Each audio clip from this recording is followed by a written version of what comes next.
It doesn't begin with a glance. It begins with energy. Before his eyes ever meet yours, he feels something. A shift, a pulse, a quiet gravity he can't name. You haven't spoken, you haven't moved, yet already the air between you carries your signature. That is attraction before awareness. The moment a man's instincts register you before his logic does. For years you've been told how to make him notice you, how to walk, how to dress, how to laugh at the right time. But the truth is simpler and more dangerous. Real attraction doesn't start with performance. It starts when a woman returns to herself, when she stops trying to be seen and starts to see from within. The more she becomes herself, the more magnetic she becomes.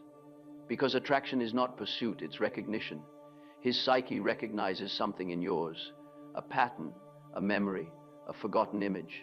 It's not his eyes that notice you first, it's his unconscious. That's why you can't force it. That's why women who try the hardest are often ignored, and women who simply exist in their own quiet rhythm are the ones he can't forget.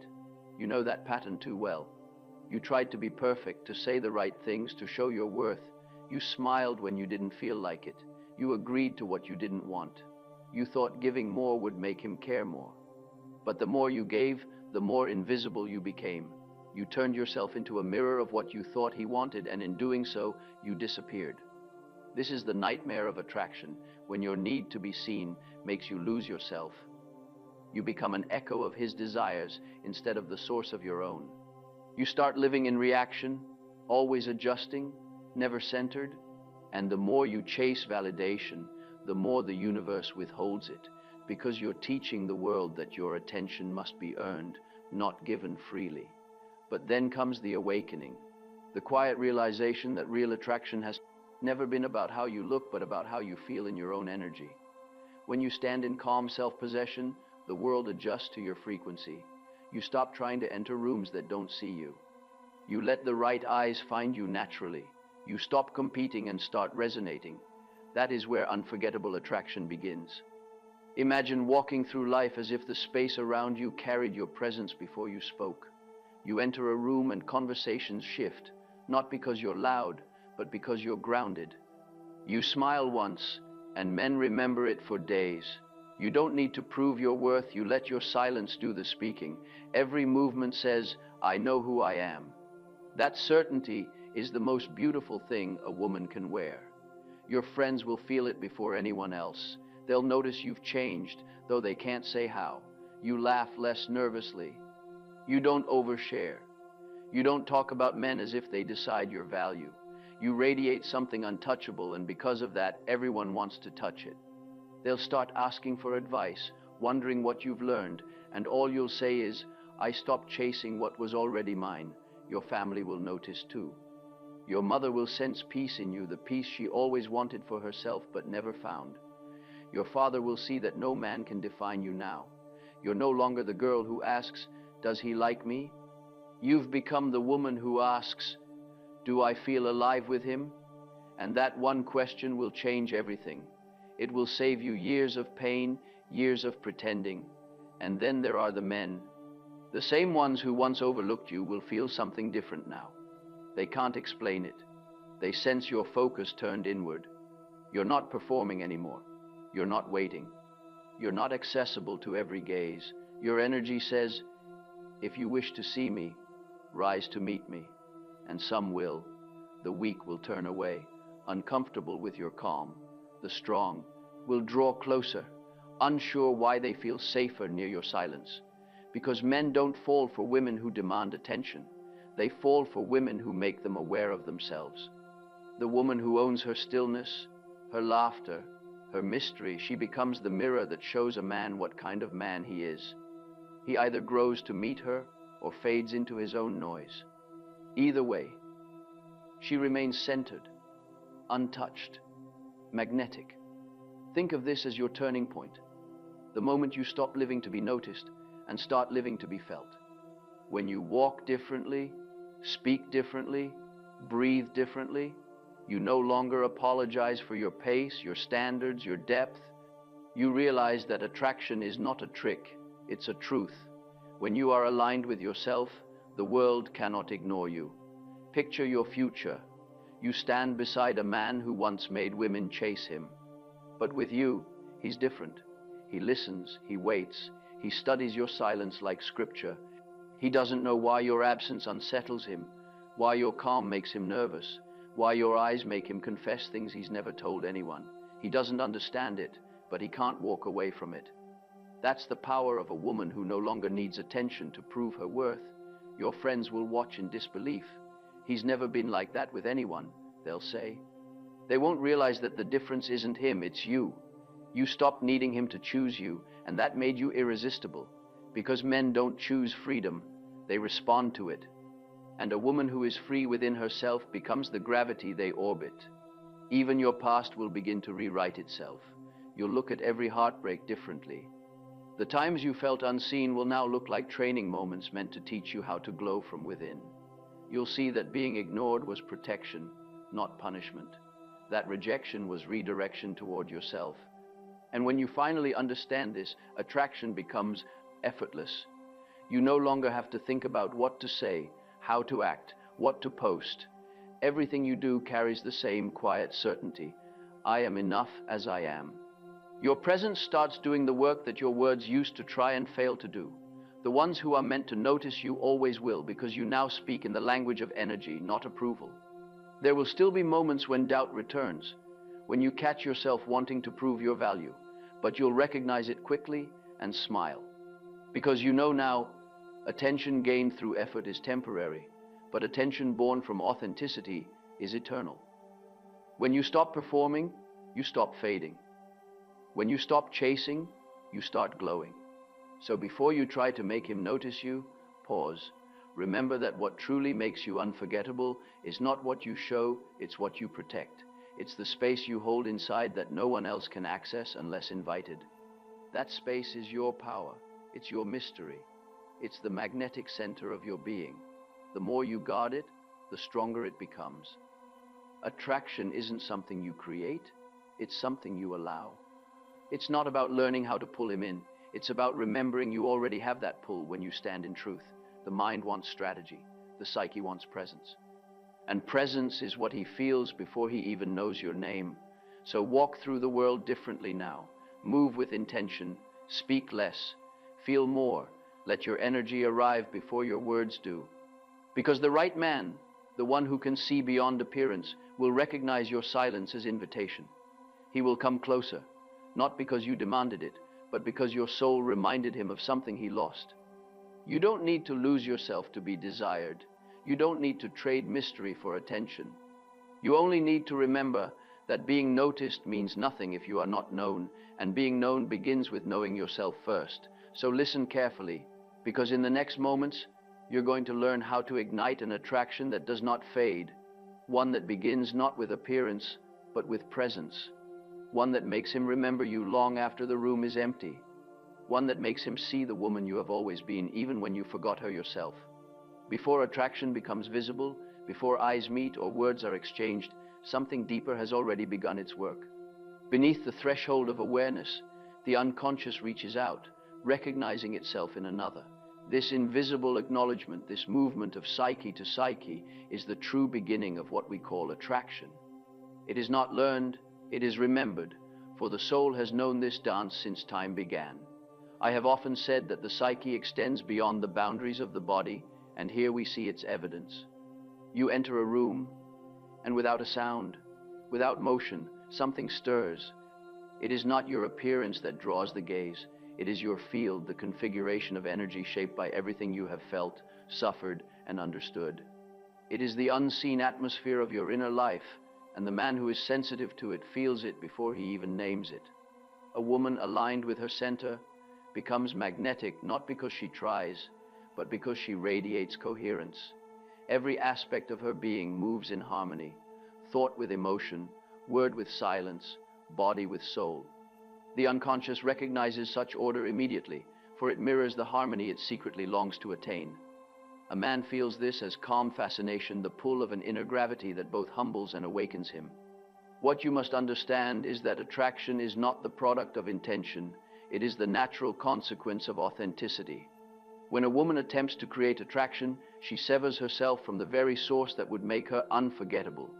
The psyche cannot pretend, it can only emanate. To imitate magnetism is to abandon it. Only the woman who has stopped performing can awaken the ancient response that lies dormant in the masculine soul. This is why the quiet woman, the one who listens, who stands still without apology, often draws more attention than those who strive for it.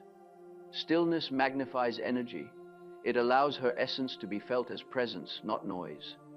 In her, the man perceives the balance he has lost in himself, the mystery of containment, the peace that exists even in desire. He is not drawn merely to her form, but to the field of meaning surrounding her. There exists between every pair of human beings an invisible tension, a psychic thread that vibrates with recognition. When two unconscious patterns resonate, the connection feels fated. You call it chemistry, I call it archetypal magnetism. The psyche is drawn not to novelty, but to familiarity, to what completes its own design. Thus, when you wonder why he cannot stop noticing you, it is because his soul has met something in yours that it has been seeking unconsciously for years. The mind, ever rational, invents explanations, beauty, charm, timing, but these are merely reflections of something older. The real attraction arises from depth, from the silent knowing that you stand rooted in your being. The feminine psyche, when centered, becomes a mirror in which man glimpses his own unlived self. He may not understand this, but he will feel it as recognition, as need, as devotion. And so, before you ever speak, you have already spoken. Your energy has announced your presence to the unconscious world.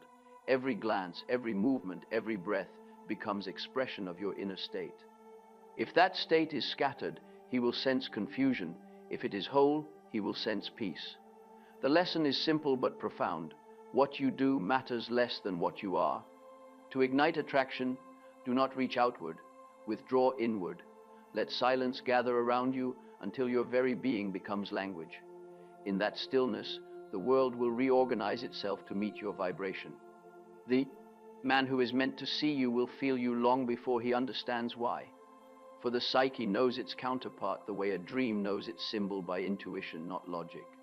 This is the unseen law of attraction: recognition before attention, energy before appearance, being before action.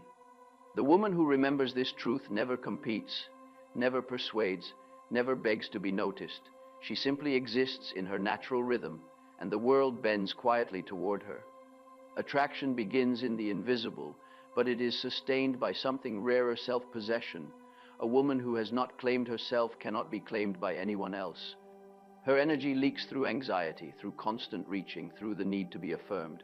The unconscious senses this as disorder, as static that interrupts the field of resonance. Only when she gathers herself inward, when her soul and body move in unison, does her presence become whole enough to be felt. To be self-possessed is not to be cold. It is to be warm without hunger, open without exposure. It is the quiet certainty that one's worth is inherent, not negotiable. A woman who stands in this state does not try to impress, she expresses. Her energy no longer spills outward seeking recognition.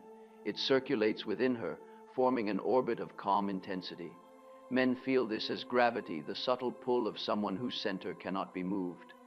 Most confuse effort with energy.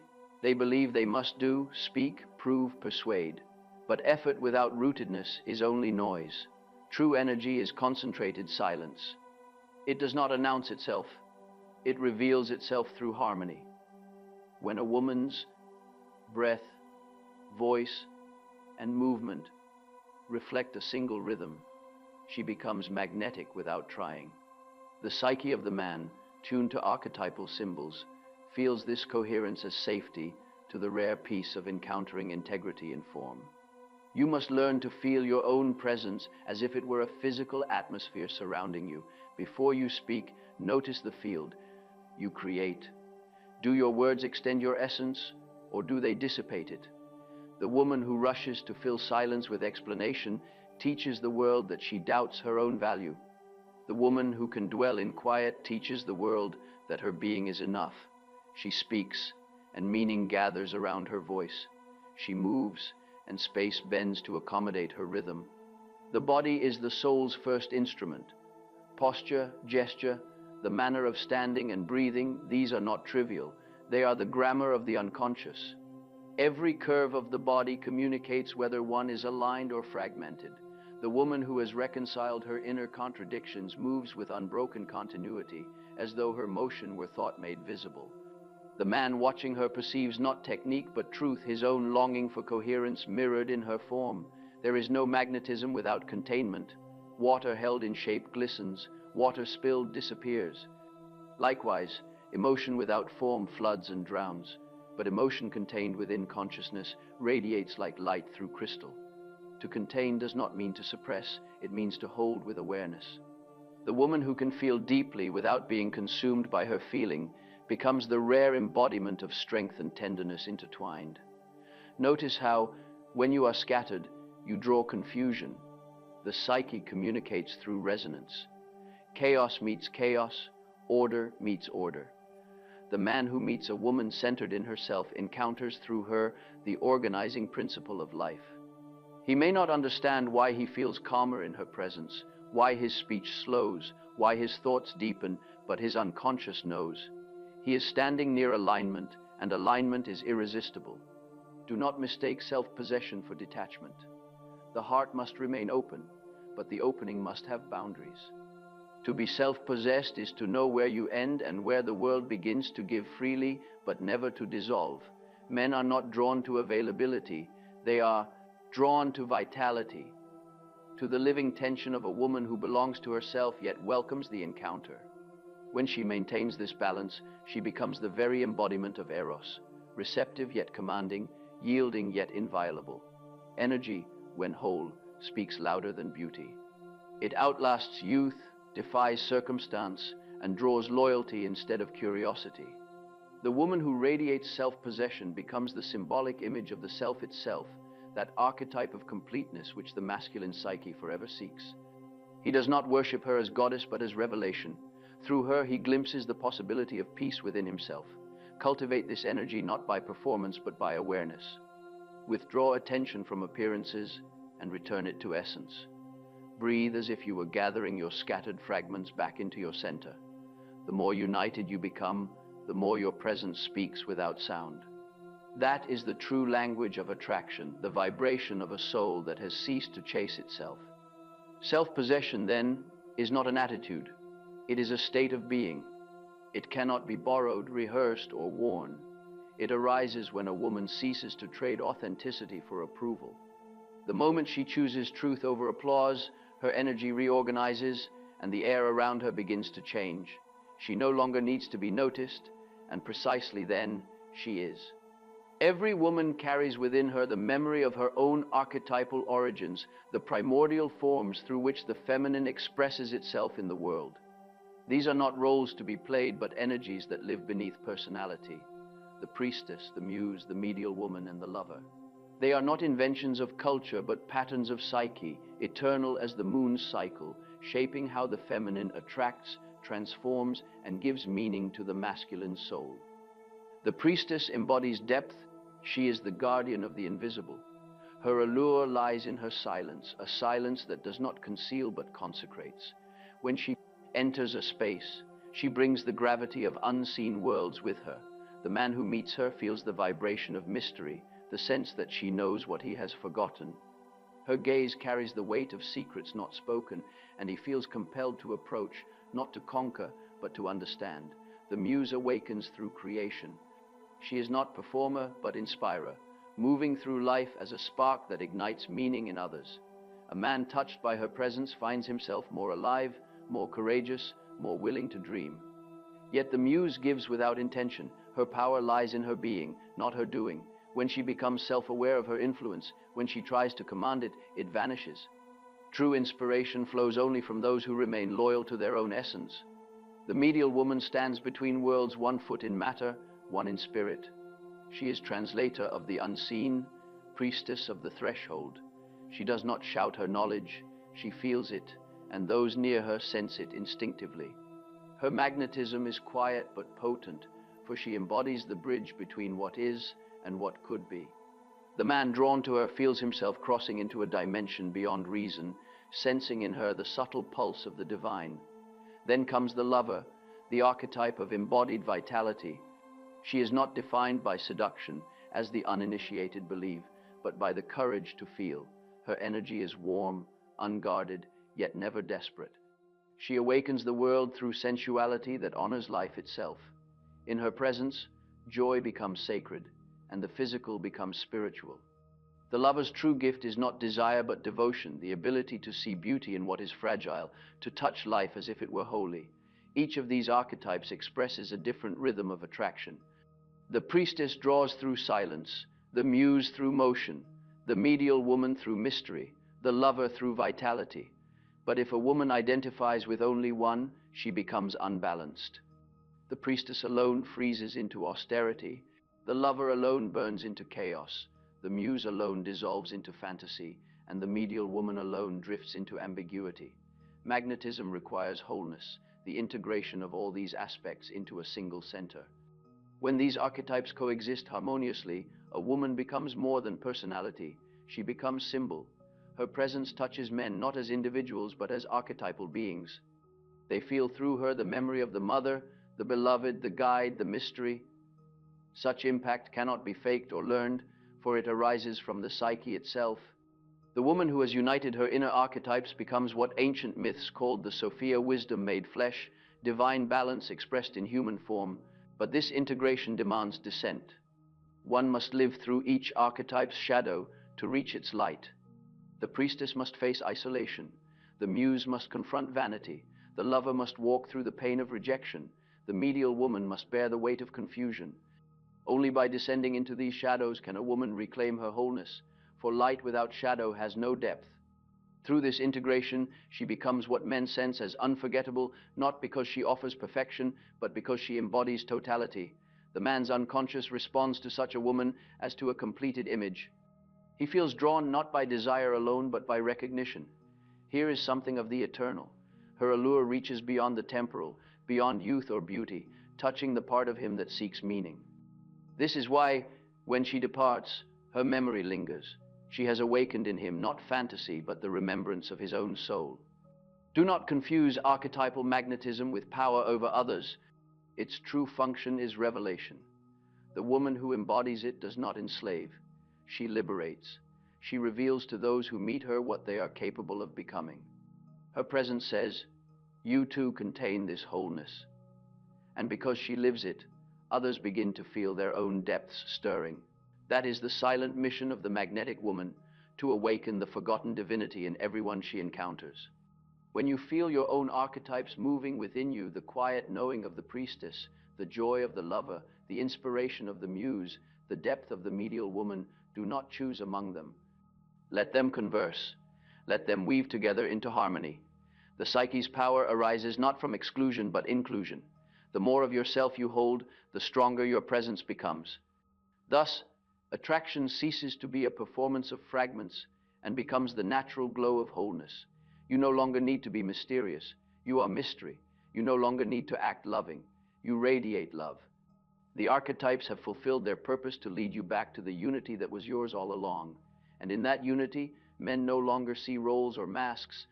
They see the woman who contains them all, and through her, they glimpse the eternal feminine, the soul of the world, remembering itself. All attraction rests upon polarity, the tension between two forces that seek unity without ever collapsing into sameness. The psyche thrives in contrast, for through opposition it perceives meaning. The masculine and the feminine are not genders but principles, ancient currents moving through every soul. The masculine reaches, defines, and penetrates.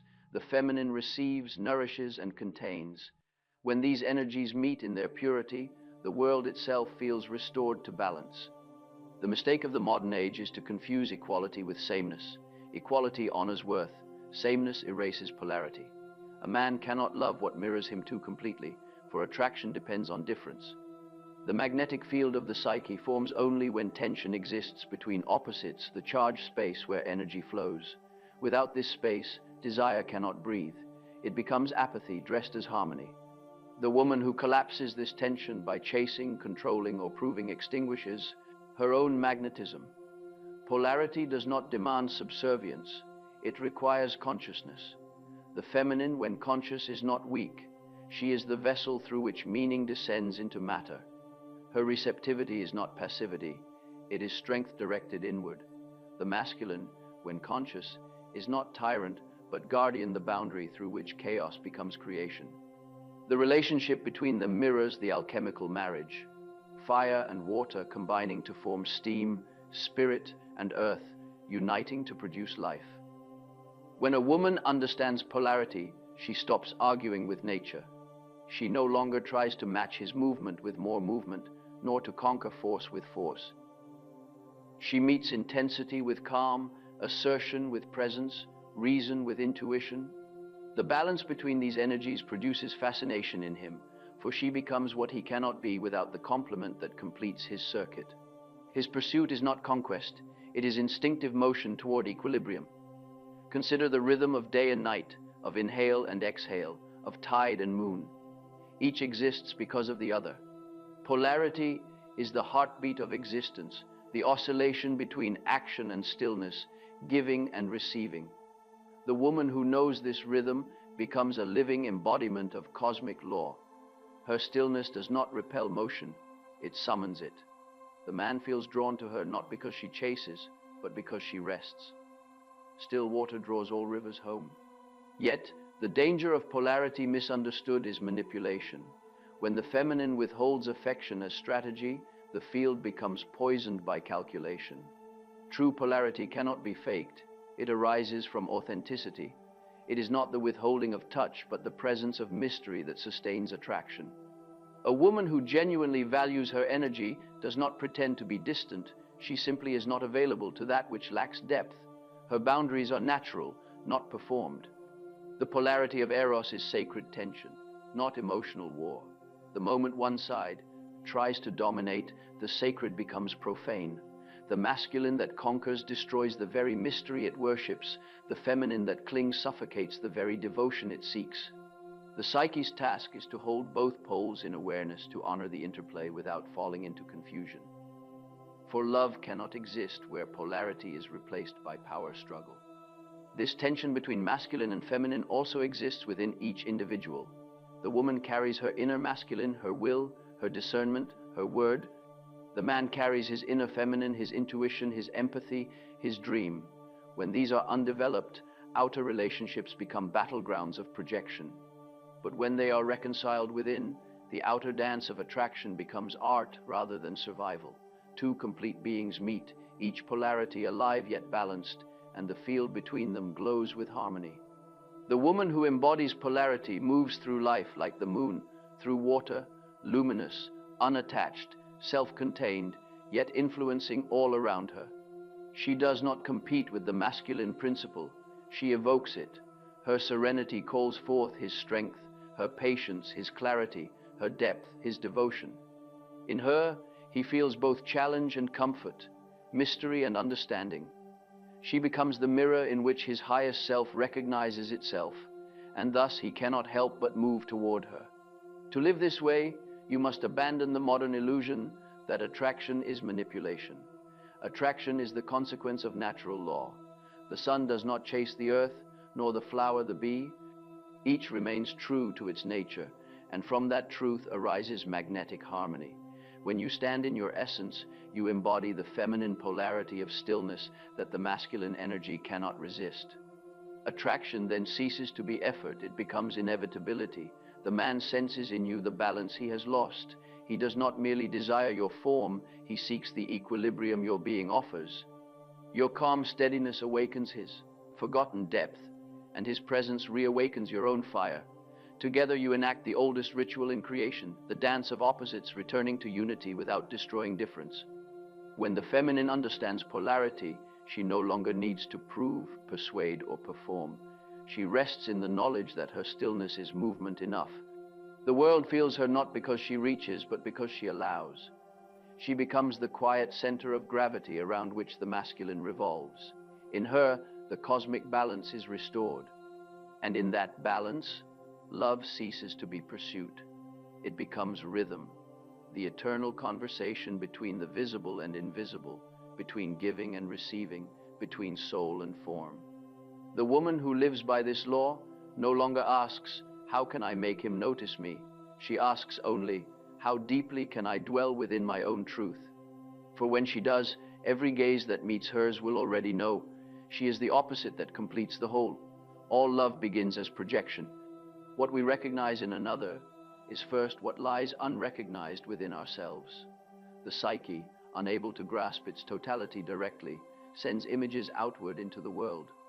In every encounter, we meet pieces of our own unconscious wearing another's face. Thus, when a man is struck by a woman's presence, it is not she alone he sees, but the reflection of his soul shining through her form. He calls it beauty, charm, mystery, but behind these words hides remembrance. She embodies for him the image of his anima, the eternal feminine that lives within the male psyche as guide, muse, and mirror of feeling. In her he senses all that his own life of striving and reason has neglected: tenderness, depth, intuition, and the sweetness of surrender. Her laughter becomes his hope, her silence his trial. He is drawn not to her history but to her symbolism. Attraction, therefore, is not mere preference. It is the movement of the unconscious toward wholeness. The man projects his unlived possibilities upon the woman, and through this projection his psyche begins to expand. For a time the illusion feels divine. She appears luminous, perfect beyond flaw. He writes his destiny upon her, unaware that it is his own handwriting he admires. This intoxication, though fleeting, serves a sacred purpose. It opens him to mystery. But when projection remains unconscious, suffering follows. The man who mistakes his inner image for her actual self will demand that she maintain his fantasy. He will punish her humanity, confuse her moods with betrayal, her independence with rejection, and she, if unaware, may begin to live as his dream, to shape herself according to the image he has placed upon her. Thus both lose their truth, he to delusion, she to imitation. The flame of attraction turns to smoke of resentment. Yet projection, rightly understood, is not error but invitation. When we withdraw it consciously, we reclaim the gold once cast upon the other. The man who asks, "What in me sees her this way?" begins to awaken. The woman who wonders, "What part of his gaze have I accepted as truth?" begins to return to herself. Love then becomes alchemy, a process of differentiation followed by union. He learns to love her as person, not projection. She learns to embody her being, not his imagination. To stand in the presence of projection without being possessed by it is the art of the magnetic woman. She knows that the man's fascination is both complement and confession. It reveals not only her power, but his yearning for completeness. She does not inflate herself through it, nor does she reject it in false modesty. She allows it to move through her as through a mirror, reflecting back what he must see.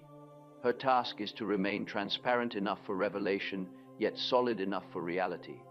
When she understands this, she no longer fears the intensity of attention. She sees that what he worships is not her perfection, but his own potential. His devotion, when purified, will lead him to his soul. His disillusionment, when it comes, will free her from his shadow.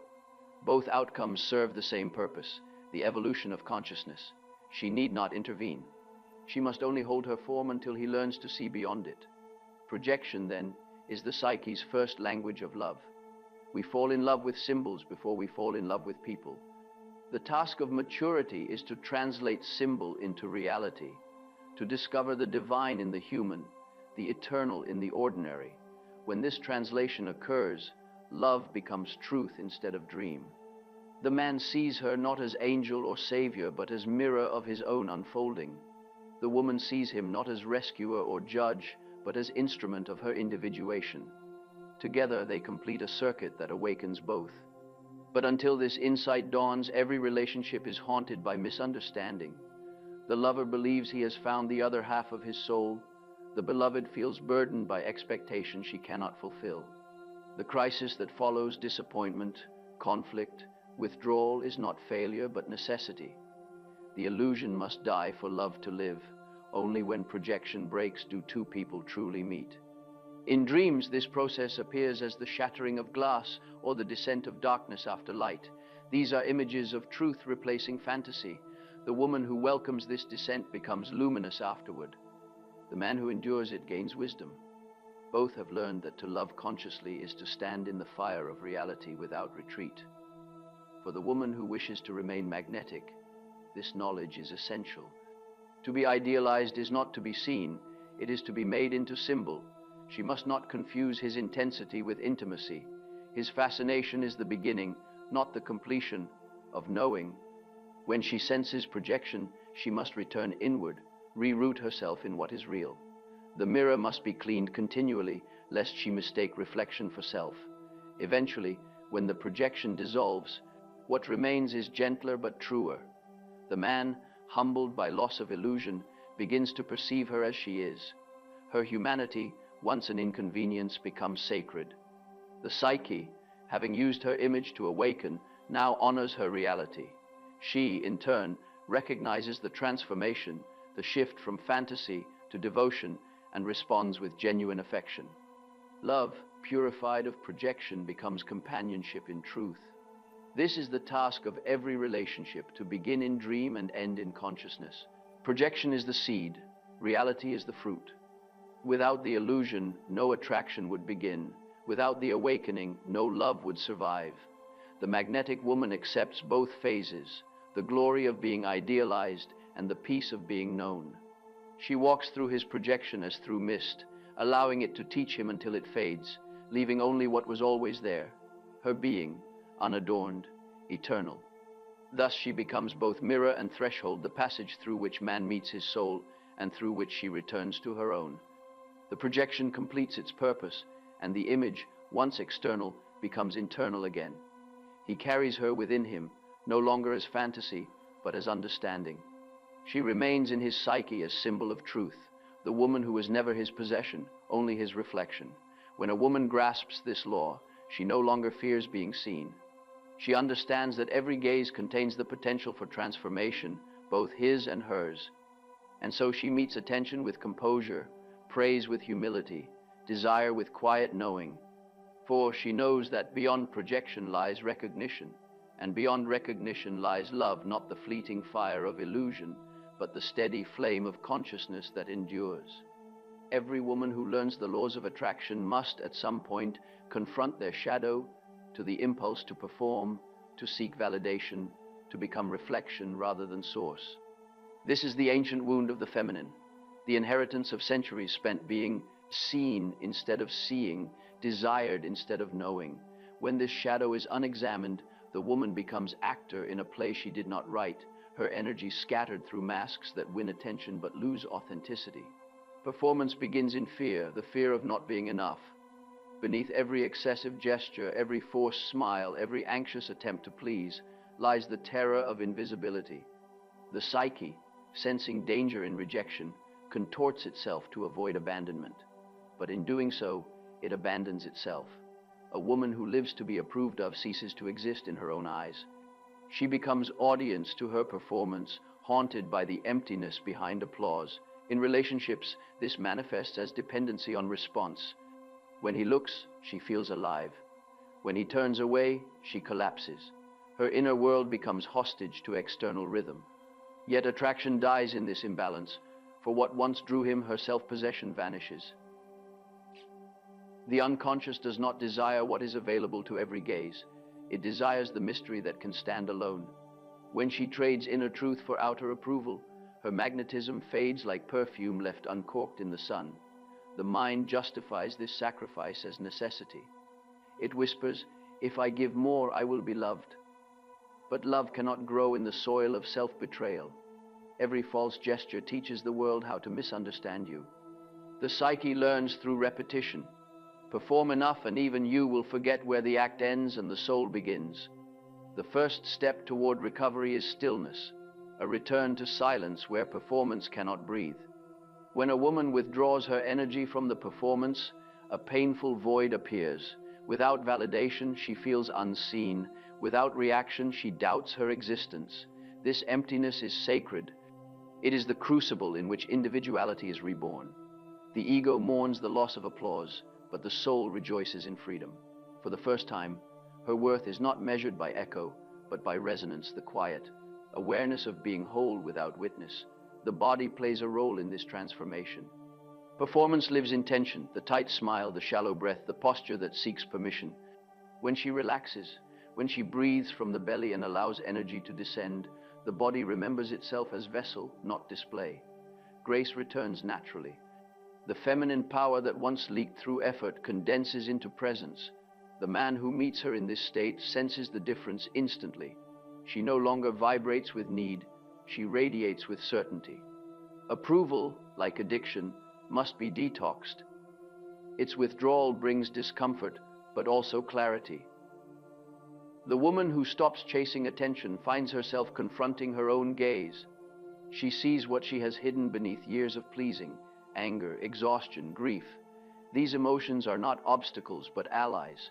They carry the energy she once projected outward. When reclaimed, they become vitality. The very fire that once burned to earn love now burns to sustain selfhood. To emerge from performance is to reclaim the right to disappointment. She learns to say no, to disagree, to leave when presence is not met. At first, she fears that refusal will make her unlovable, yet each refusal strengthens her energy field. Men begin to feel her boundary as dignity, not distance. What once repelled now attracts, for she embodies the one quality every soul seeks: integrity. The approval-seeking woman mirrors the collective anima lost in modernity, the world's feminine principle prostituted to noise, consumed by display. When an individual woman withdraws from this illusion, she redeems more than herself. She participates in the healing of culture, teaching by example that beauty need not beg, that love need not perform. Her authenticity becomes an act of revolution.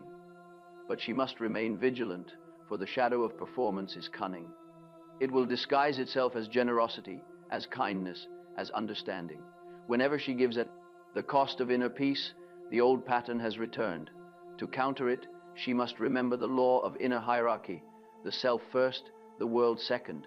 This is not selfishness, but order. A vessel cannot pour from emptiness. Gradually, she discovers that her energy, once spent on proving, now deepens into stillness.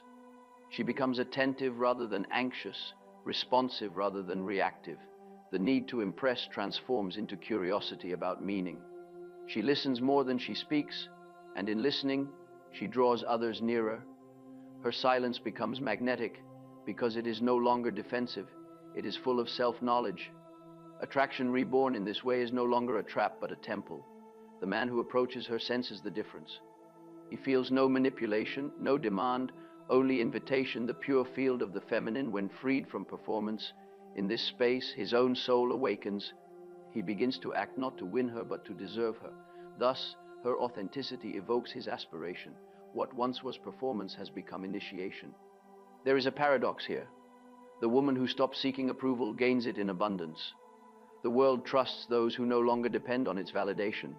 Her calm assurance creates its own light, its own gravity. She does not seek to be chosen. She becomes the standard by which choice itself is measured.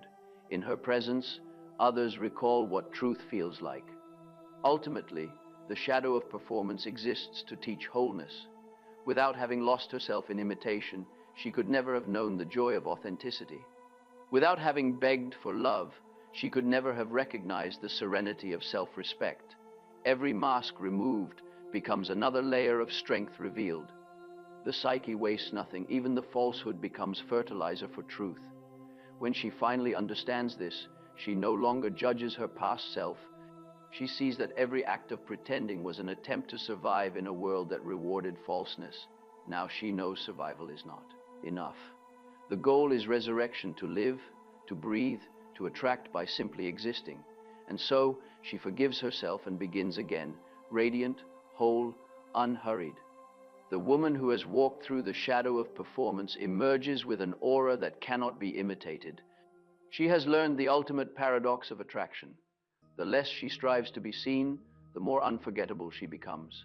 The psyche recognizes authenticity the way the body recognizes warmth. The man who meets her now does not see perfection.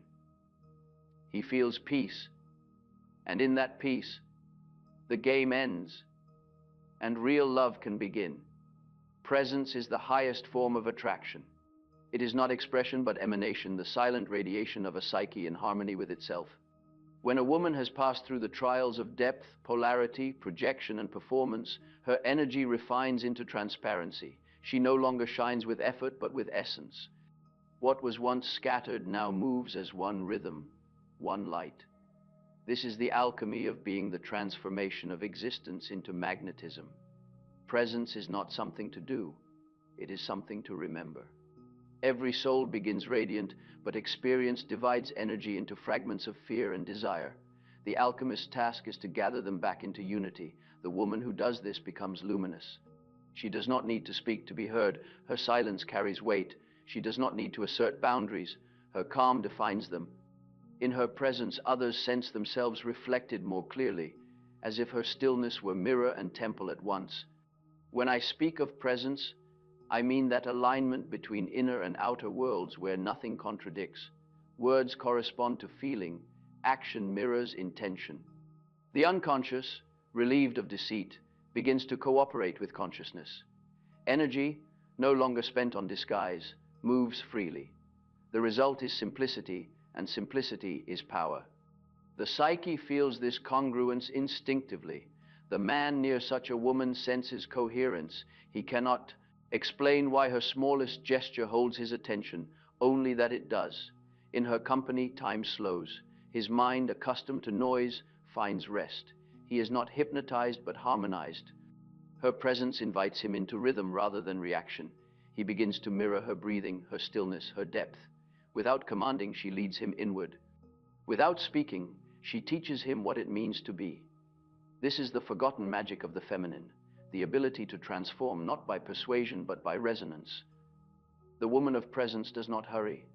She understands that life unfolds according to inner tempo. Her slowness is not laziness but sovereignty. She moves as nature moves, unbothered by urgency, confident that what is hers will arrive when she is ready. The masculine psyche, driven by time and conquest, finds this rhythm intoxicating. It represents a world where peace is not death but power.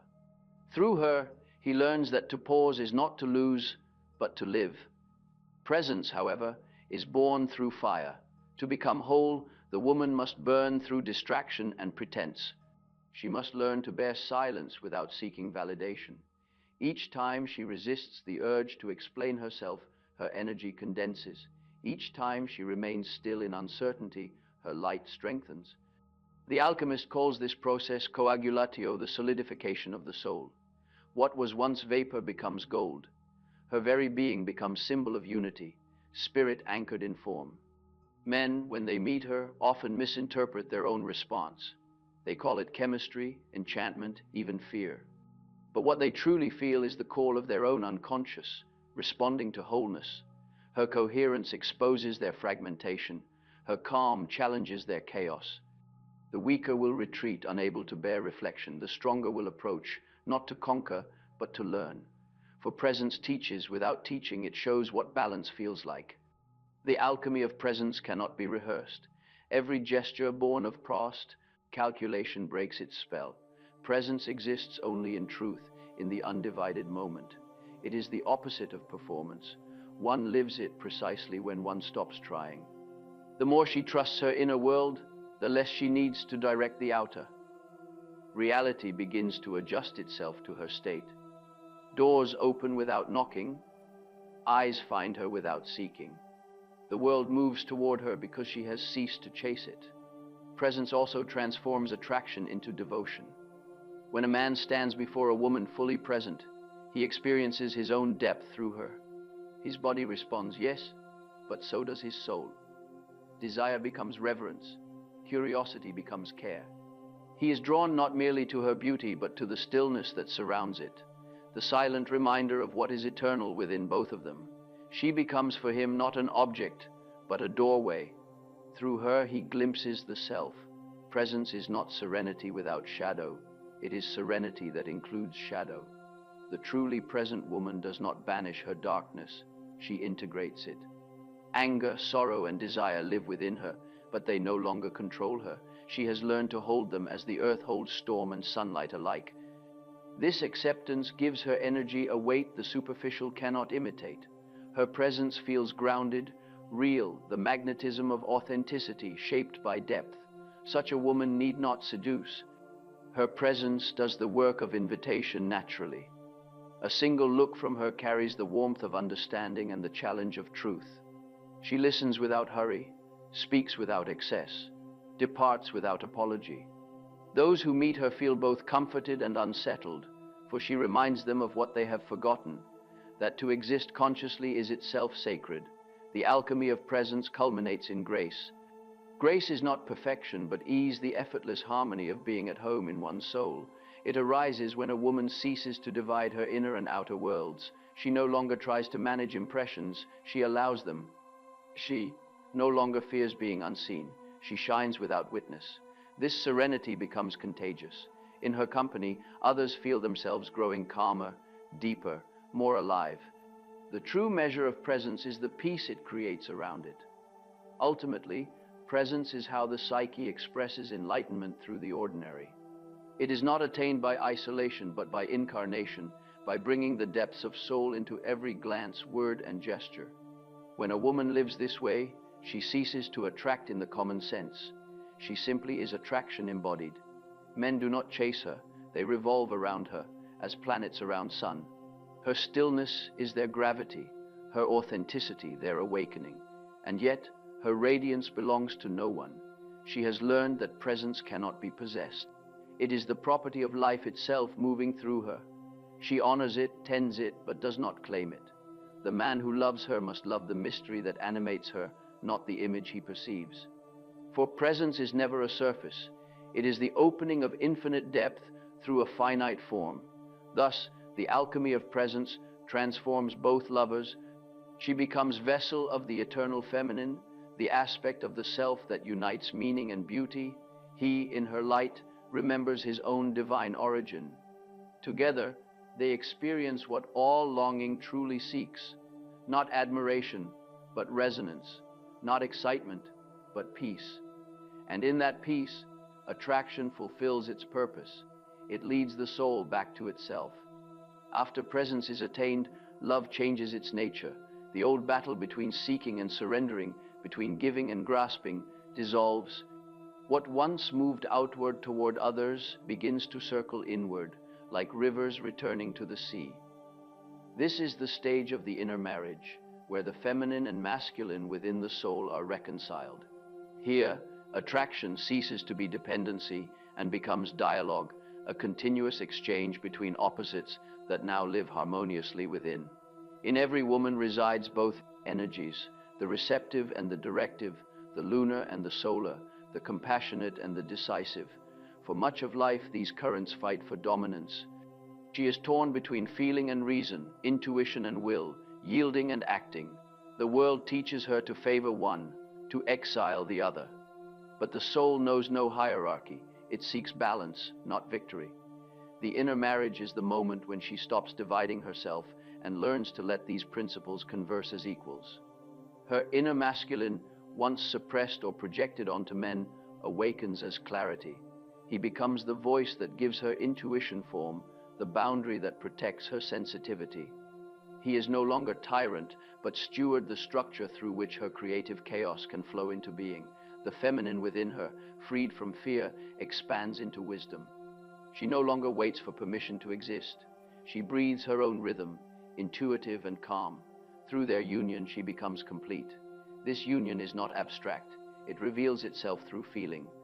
When she speaks, her words now carry weight because they arise from the marriage of thought and emotion. When she acts, her gestures express compassion guided by purpose. She no longer alternates between passivity and control. Her energy moves like music, fluid yet focused, gentle yet strong. She no longer needs a man to ground her or to grant her direction. Her own inner counterpart fulfills that role. When a woman reaches this integration, her outer relationships transform. The kind of man she attracts changes because her vibration has changed. She no longer draws those who seek to dominate or rescue, for those roles find no resonance in her field. The men who approach now come as equals, drawn not by need but by recognition. They sense her wholeness, and in it they perceive the reflection of their own potential. Love becomes not transaction but communion. The inner marriage also marks the end of confusion about love itself. She no longer mistakes intensity for destiny, nor silence for rejection. Her masculine discernment filters illusion, her feminine intuition perceives truth. Together they make her unshakable. She may feel longing, but it does not unseat her. She may meet beauty, but she does not worship it, for she has learned that the union she once sought externally was always the rehearsal for the one within. This equilibrium does not make her invulnerable, only authentic. She still feels, still desires, still grieves, but nothing uproots her from her center. Her inner masculine steadies her hand, her inner feminine softens her heart. Every emotion becomes information, every loss an initiation. Life ceases to appear as chaos and begins to reveal its order, a rhythm that echoes her own. This is individuation made visible, the self governing through harmony of opposites. In ancient alchemy, this state was called conjunctio, the sacred wedding of sun and moon, king and queen. The alchemists knew that creation required tension held in love.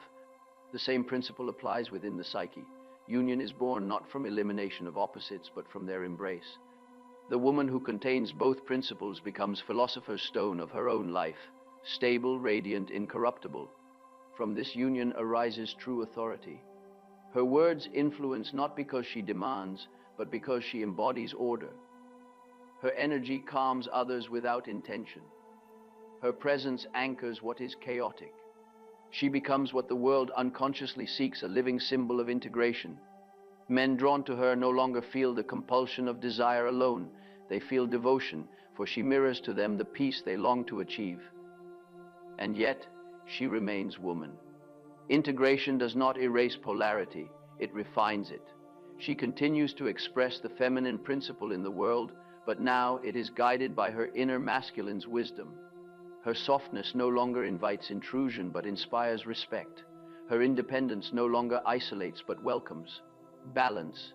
She radiates harmony rather than conflict, and this harmony attracts not many, but the right ones, those whose souls recognize her equilibrium. The inner marriage also restores her relationship with life itself. No longer does she fear the unknown, for her masculine provides courage. No longer does she resist change, for her feminine understands cycles. She moves through the world as if accompanied by unseen companion, her own completed self. Decisions once agonizing become effortless, for her intuition and logic now speak the same language. The world feels less like a battlefield and more like conversation between her and the divine. Through this union, even solitude transforms. It ceases to be absence and becomes intimacy with the self. She enjoys her own company as she once sought another's. Her inner masculine listens when her feminine weeps. Her inner feminine soothes when her masculine tires. Together they form the inner home she once sought in others.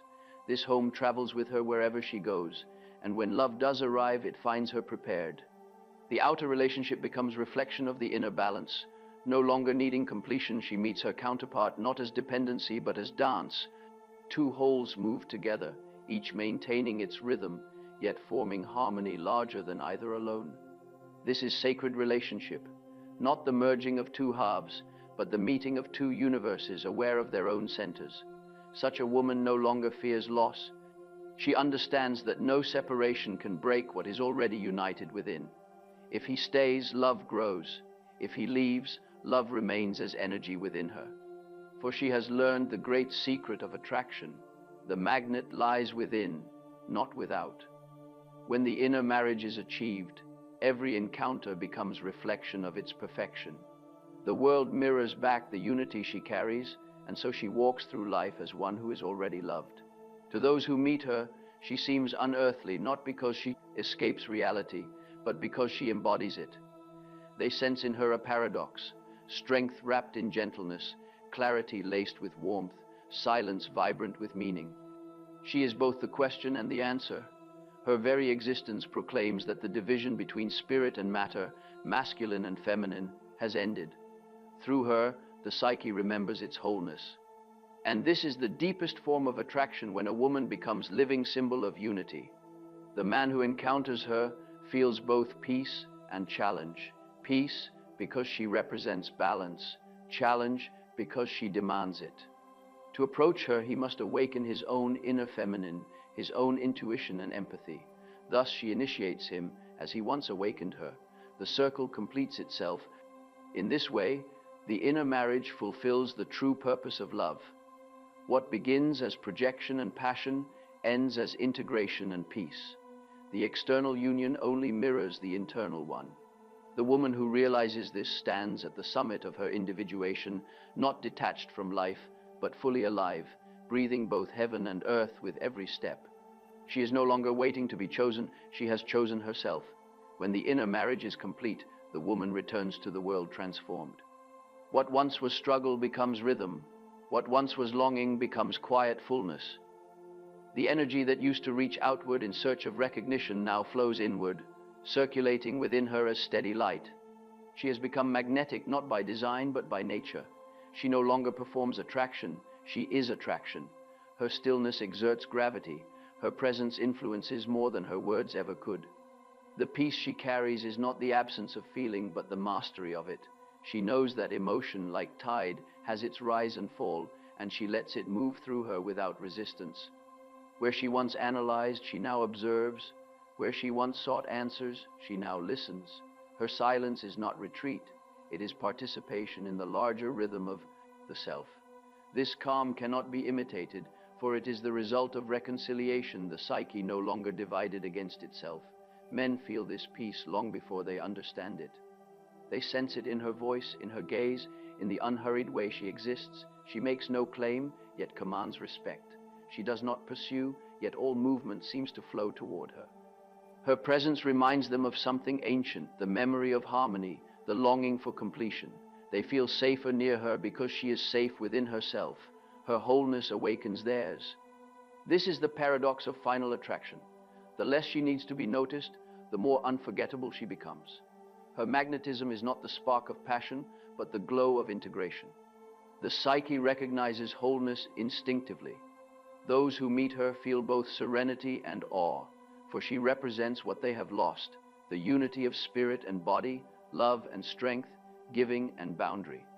They may not have words for it, but they feel themselves returning home in her presence. Now, she no longer confuses attention with value. Praise pleases her but does not define her. Criticism wounds but cannot unseat her. Her worth is not subject to collective approval because it arises from direct relationship with the self. This independence does not harden her, it softens her. She can afford gentleness because she no longer fears being unseen. In her company, others feel their defenses lower, their own masks loosen. She gives permission simply by being. Her power is invisible. She influences not by argument but by atmosphere. Conversations calm around her. Restless people become thoughtful. Wounded hearts feel steadier. This is not mysticism but psychology. Her coherent energy entrains others into coherence. The self in her awakens the self in them. What once drew men through desire now draws all people through resonance. She has become, in Jungian terms, an image of the anima mundi, the soul of the world embodied in a single life. Yet she remains profoundly human.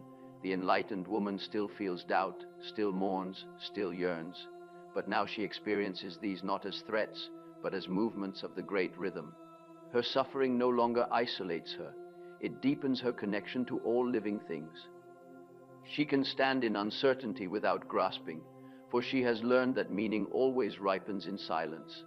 This humility is the final form of wisdom, to live in mystery without fleeing it.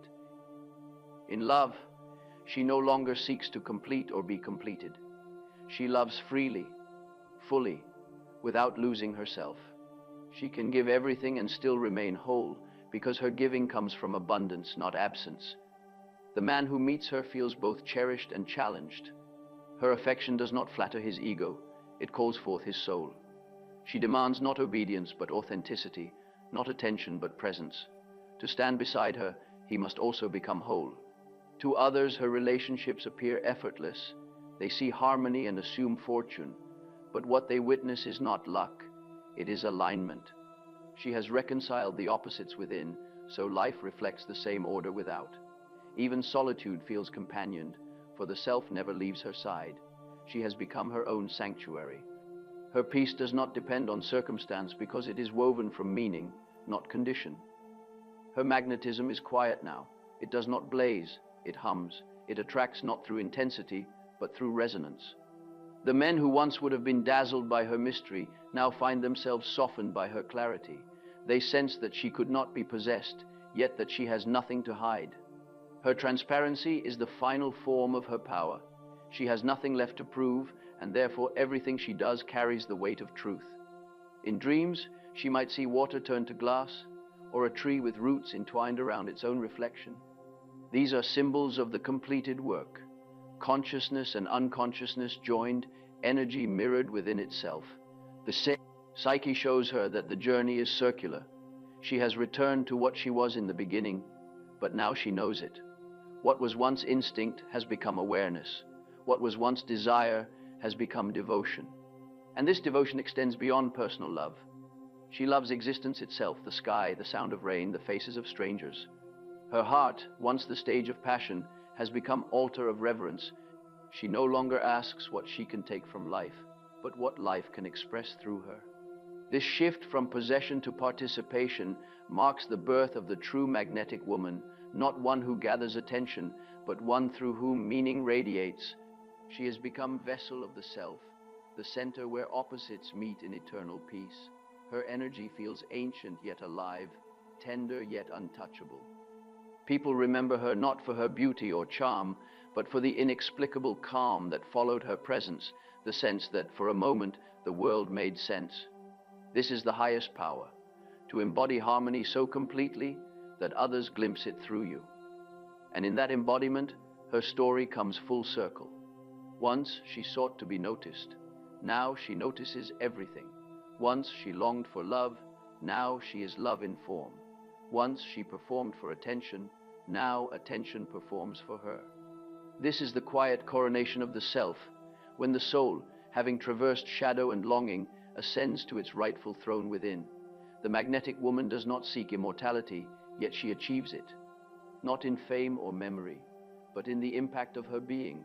Those who meet her carry a trace of her peace in their own hearts.